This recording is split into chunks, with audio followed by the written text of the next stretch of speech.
मानवीय जीवन का लक्ष्य क्या है, उद्देश्य क्या है, इस संसार में हम क्यों आए हैं? व्यास जी से पूछा गया। व्यास जी महाराज ने कहा, निर्देहमाद्यं सुलभम सुदुर्लभं कर्णधारं। निर्देहमाद्यम, व्यास जी कहते हैं कि मानव जीवन केवल इस संसार में हम सांसारिक अवस्थाओं और व्यवस्थाओं के व्यवहार में जीने के लिए नहीं आया। भोजन करने के लिए केवल इस संसार में हम परमात्मा विदा किए होते, हाथी बना देते, निर्भर हाथी भोजन करते रहते हैं। केवल हमारा भोजन करना परिचय नहीं है। एक कहा जाए कि शयन करने के लिए, सोने के लिए है, भगवान अजगर सांप बना देते, सोते रहिए, कौन जगाने जा रहा है। एक कहा जाए कि जो भी हो उसको सब हजम कर जाइए, इसके लिए नहीं बनाए हैं। ऐसा होता तो ग्रामीण सुअर को आप देखते हैं कि गांव के गांव गंदगी को साफ कर देते हैं, इसी के लिए हम लोग हैं। आखिर में क्यों संसार में जाके आ गया, ये बताया गया। व्यास जी कहते हैं, निर्देहमाद्यम, ये मनुष्य का शरीर जो है अर्थ धर्म काम मोक्ष का माध्यम है। इसमें मुख्य क्या है? मोक्ष ही है। आप अपने घर से चले, गाड़ी से आए, बाइसिकल से आए, मोटरसाइकिल से आए, किसी तरह से आप आए, आप अपने घर से लक्ष्य करते हुए यहाँ पर आए और यहाँ आकर यहाँ से लौट जाइए। यहाँ आने का मतलब होता है क्या? कोई मतलब नहीं होता है।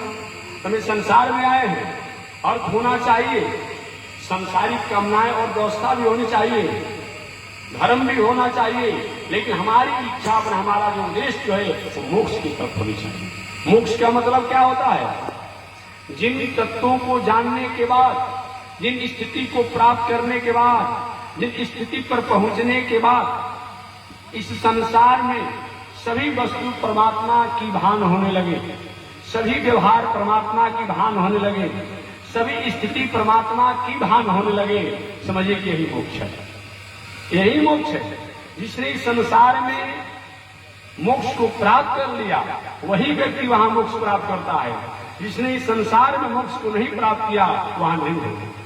इसका मतलब ऐसे भी कहा गया है, अपने इंद्रियों को, इंद्रियों के विषयों को संसार में और मैं ही हूं, अपने को कर्ता मान करके अगर कहीं अपने आप में किया जाता है ये बंधन है। और इस संसार में रहते हुए अपने इंद्रियों और इंद्रियों के दिनचर्या को, व्यवहारों को अगर परमात्मा की आज्ञा मान करके, परमात्मा का मान करके अगर इस इंद्रियों का व्यवहार किया जाता है वह क्या वही मोक्ष है। मन के हारे हार है, मन के जीते जीत, मन ही मिलावत राम से, मन ही करत भजी। बताया गया है ये मन ही जो है, मन को संसार में रमते हुए संसार की वस्तु को अपना मानना। अरे भाई, कोई मालिक हो और मालिक का कर्मचारी वहां सेवा कर रहा हो और कर्मचारी कहे कि हमारा बंगला है, हमारा गाड़ी है, हमारा अमुक है, तो क्या कहा जाएगा?